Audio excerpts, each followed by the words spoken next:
Stories matter. From the ones that we're told or overhear to the ones we experience firsthand, or the tales that explode from our own imagination, there can be millions of them, or just one, and they mean something. They give us entertainment, or educate us, or give us a new perspective, or inspire us. Most importantly, they let us express ourselves, whether we're the author or the reader. It can be movies, or games, or comics, or songs, or newspapers, or history books. The world is built on stories. There's a story in everything. Why did you buy that car? What does your hairstyle say about you? Have you ever gone camping? Why did you pick your Twitter handle? When did you write your first story? The great folks at the Office of Letters and Light, the people behind National Novel Writing Month, are asking just that. They've been an incredible inspiration to me. They were the first to prove that writing doesn't have to be perfect. It has to exist first. Then you can figure out what to do with it. Amanda Palmer mentioned the theory of a creative blender, where we add parts of our lives or experiences and we create something. I think sometimes people are too afraid to turn that blender on, or they're too nervous to put any ingredients inside. I think we need to get past that need for perfection, to stop comparing our raw selves with a polished product. That comes with time. First drafts, alpha builds, sketches, 4-track demos, you name it. They have to exist before you can improve them. I wrote a lot through my life, but I didn't really take it seriously.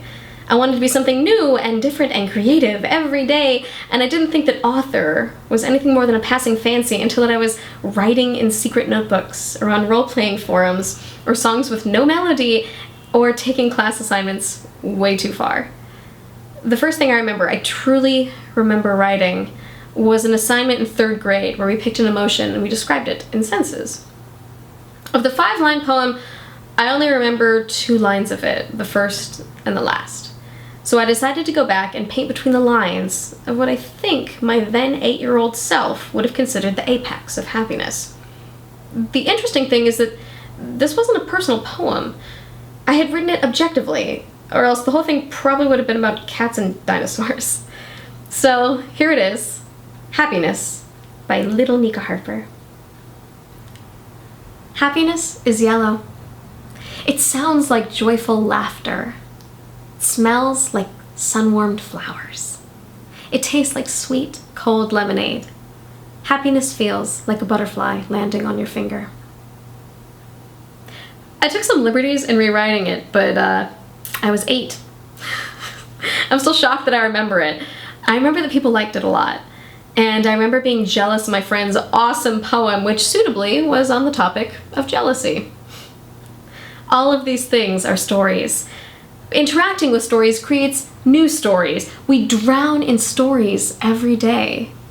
And stories matter. So I would take NaNoWriMo's advice. And I would think about the first thing that you wrote. You can talk about it, even rewrite it, or get other people thinking about theirs. If you want to share, you can hashtag my first story, and stories matter.